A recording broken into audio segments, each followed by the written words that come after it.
Assalamualaikum warahmatullahi wabarakatuh.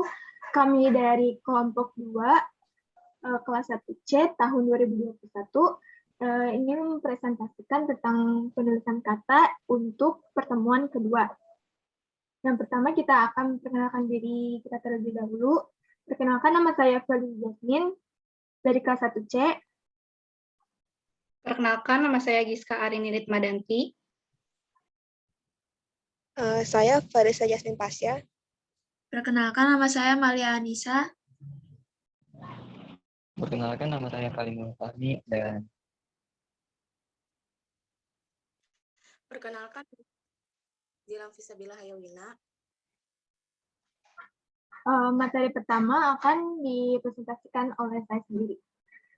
Kita dimulai dari pengertian penulisan kata.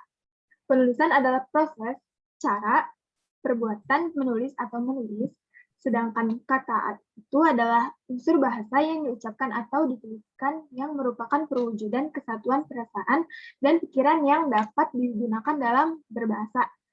Nah, jadi kayak bisa disimpulkan, kata ini merupakan hal penting yang harus digunakan baik itu dalam bahasa Indonesia atau bahasa lain. Jadi kayak walaupun bahasa luar itu harus menggunakan kata itu diperlukan sekali. Nah, dapat disimpulkan bahwa penulisan kata adalah proses atau cara menulis yang mempertimbangkan unsur bahasa yang diucapkan atau dituliskan sebagai wujud kesatuan perasaan dan pikiran yang dapat digunakan dalam berbahasa sesuai ejaan yang disempurnakan. Materi selanjutnya akan dibacakan oleh Giska Arini. Oke, kelompok penulisan kata. Yang pertama ada kata dasar. Kata dasar ialah kalimat yang dibentuk oleh kata dasar ditulis dengan satu kesatuan.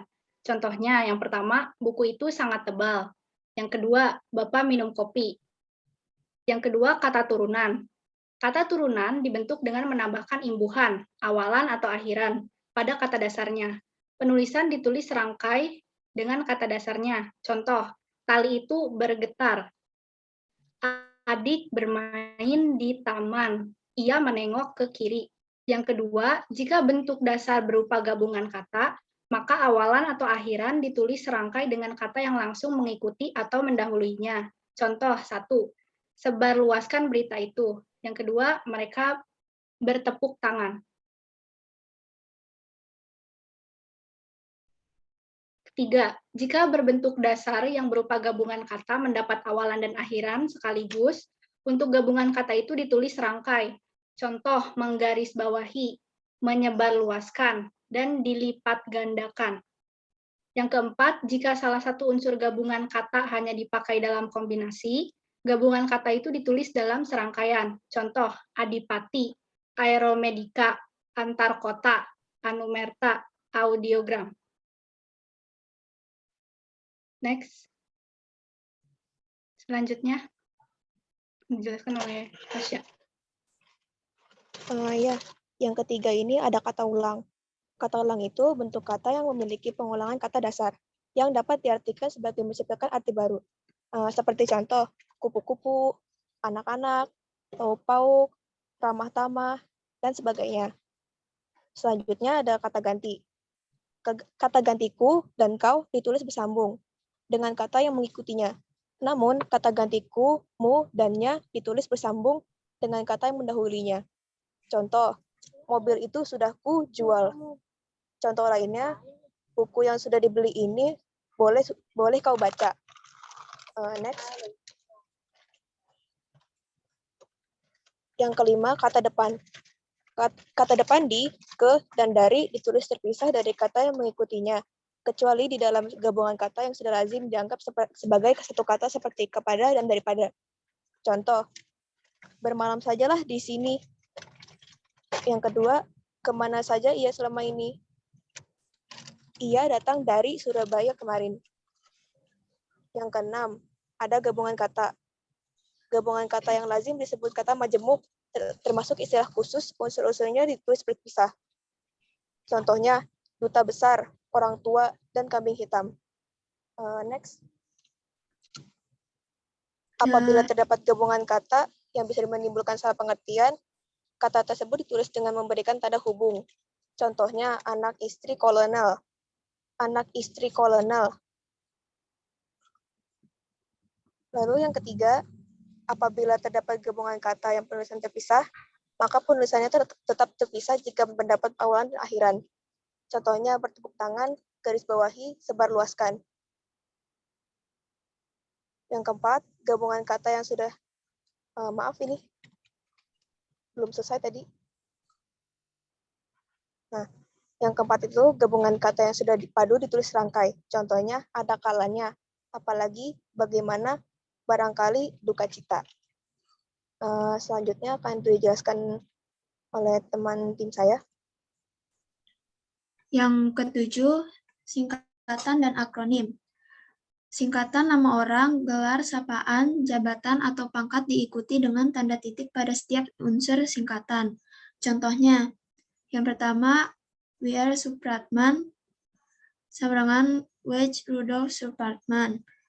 Yang kedua, MPD, sama dengan Magister Pendidikan. Yang ketiga, MBA, sama dengan Master of Business Administration. Yang kedua, singkatan yang terdiri dari huruf awal setiap kata, nama lembaga, pemerintah, dan ketatanegaraan, lembaga pendidikan, badan atau organisasi, serta nama dokumen resmi ditulis dengan huruf kapital tanpa tanda titik. Contohnya, yang pertama NKRI, sama dengan Negara Kesatuan Republik Indonesia. Yang kedua, PGRI, sama dengan Persatuan Guru Republik Indonesia. Yang ketiga, UGM, sama dengan Universitas Gadjah Mada. Yang kedelapan, akronim. Yang pertama, akronim nama diri yang terdiri dari huruf awal, setiap katanya ditulis menggunakan huruf kapital tanpa tanda titik. Contohnya, BIN, sama dengan Badan Intelijen Negara. Yang B, LIPI, Lembaga Ilmu Pengetahuan Indonesia. Yang C, LAN, sama dengan Lembaga Administrasi Negara. Yang kedua, akronim nama diri berupa gabungan suku kata atau gabungan huruf dan suku kata dari deret kata, ditulis dengan huruf awal kapital. Contohnya, A. Bulog, Badan Urusan Logistik. Yang B. Bappenas, Badan Perencanaan Pembangunan Nasional. Yang C. Jateng, Jawa Tengah.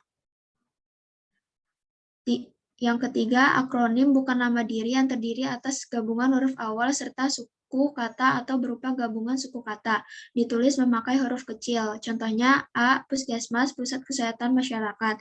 Yang B. Pemilu atau Pemilihan Umum. Yang C. IPTEK, Ilmu Pengetahuan dan Teknologi. Kesembilan, kata si dan sang ditulis terpisah dari kata yang mengikutinya. Contohnya si pemberani, sang pujangga. Selanjutnya akan disampaikan oleh teman saya.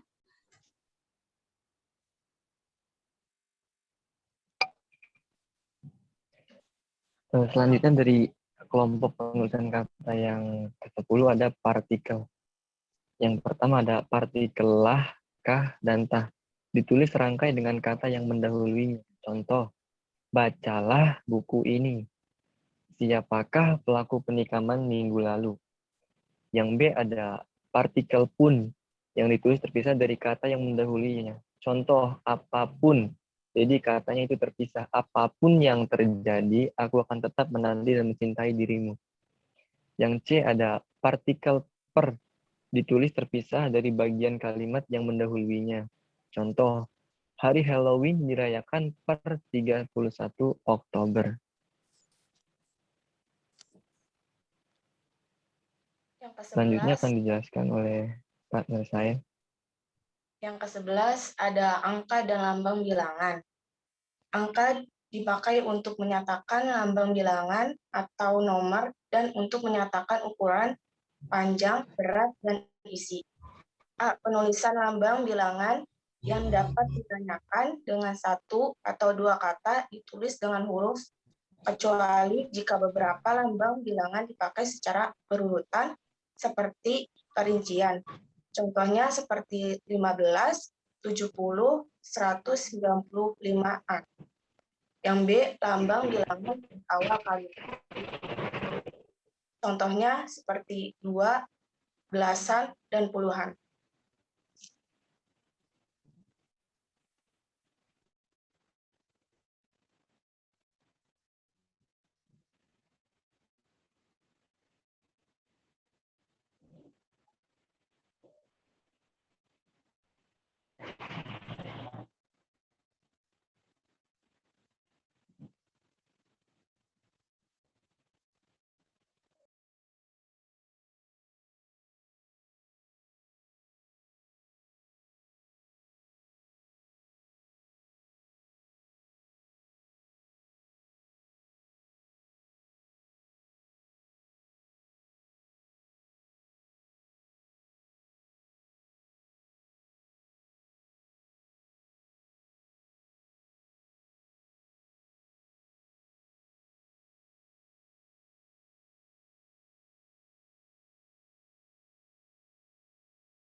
Sekian presentasi dari kami. Kurang lebihnya mohon maaf. Wassalamualaikum warahmatullahi wabarakatuh.